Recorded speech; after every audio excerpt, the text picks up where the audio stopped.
Well, welcome back, ladies and gentlemen, after that compulsory breath of fresh air. Hope it wasn't too cold for you all. We've got a really great session coming up now with Lord Victor Adebowale, who is the Chief Executive of Turning Point. Now, Victor has worked a long time in the third sector. He's also got experience of the private sector. He's going to be talking about both of those, but in particular, he's going to look at the problems and issues that crop up when you are trying to put together an innovative project and you're working in partnership with others. And I think that might be of special interest, particularly at a time when everyone's talking about the need for partnerships, and also as far as the third sector is concerned in the context of the big society, where more and more organizations that are delivering services in all kinds of ways are being encouraged to become social entrepreneurs. So without any more ado, Lord Adebowale, Victor, over to you. Welcome, sir.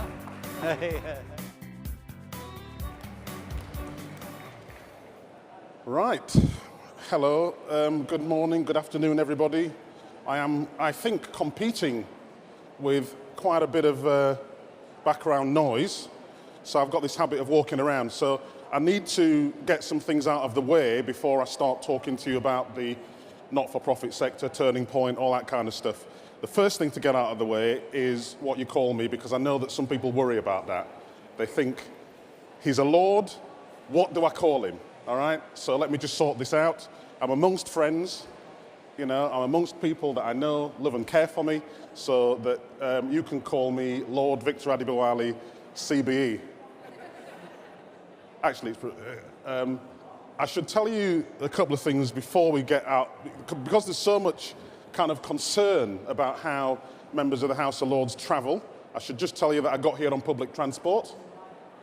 My chauffeur couldn't afford the petrol for the car, so we arrived on the tube. And my expenses are on the House of Lords website, right? Only what, 50, 60 grand per day?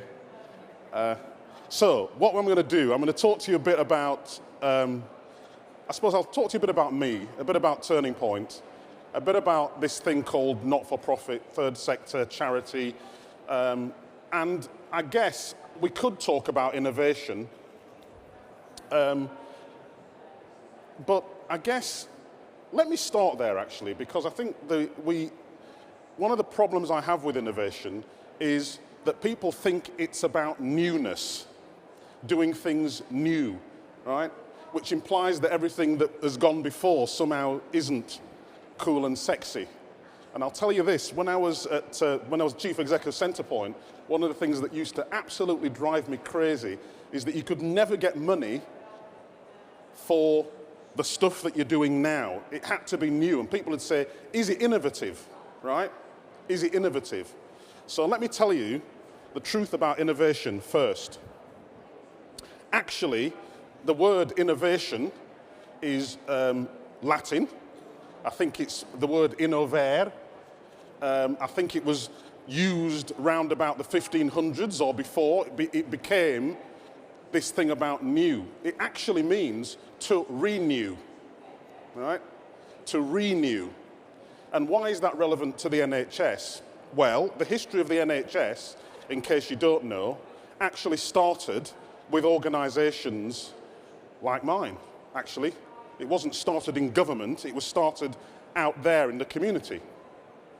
You know, it was actually Bevan, Beveridge, looking at what was happening in the community that got them to think about how do we get uniform services across the country. And indeed, Beveridge, when he was writing his report, went to Wales, which wasn't that difficult because he was from there anyway, and he looked at GP doctor cooperatives that were providing clinical services free. And it was that model, one of the models that inspired him to think, hang on a minute, it doesn't have to be a hodgepodge of charities, of largesse. Perhaps we could do this across the country. So I'm not here, hopefully, trying to convince you that not-for-profit which is what I'm going to refer to charities, third sector, what have you, from now on, is somehow new. As far as I'm concerned, it's the bedrock of what the NHS is about. Okay? Are you still with me? You keep asking you this. I should tell you, I've got no ego actually, so if people kind of get up and walk out, and the reason why I haven't got any ego is that when you get loads of gongs, you know, become a peer, you get a CBE, you get all these stuff, it doesn't matter what people say to you. You might have noticed that in the recent past, okay? So I'm quite relaxed with reactions. Every now and then I'll just stop and say, are you okay? And if some people nod, that tells me two things. One, you're awake, and B, you might be just about okay. All right, is that okay? Good, okay. So that's so innovation, the NHS, not-for-profit, have got a long history. They've got a long history. And you could also say the same thing about the private sector. The for-profit sector have got a long history. And I should just tell you, before I talk about Turning Point, because I often get asked about Turning Point, because we say we're a social enterprise. We are a charity and a social enterprise and a company limited by guarantee. But the question that people ask me more than anything else, they say, what's the difference? What's the difference between, you know, they can understand charity because in people's minds, charity usually means a box asking you for money, yes? Perhaps a halo, volunteerism, yeah? Not quite professional, but awfully caring, yeah? I'm a kind of ticking some boxes here. And that was the case, certainly throughout my career at Centrepoint and in the early part of my career at Turning Point. You'll have noticed that my career has gone from point to point. And the thing that used to really get me about charity, the version of charity that's about donations, is this.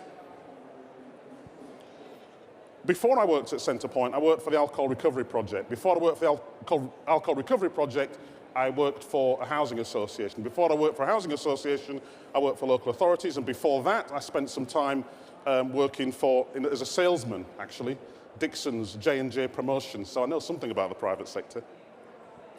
And what struck me when I worked in charities, fundraising charities, was that people who would give money to charities thought that the recipients of that money were kind of luxuries, society's luxuries.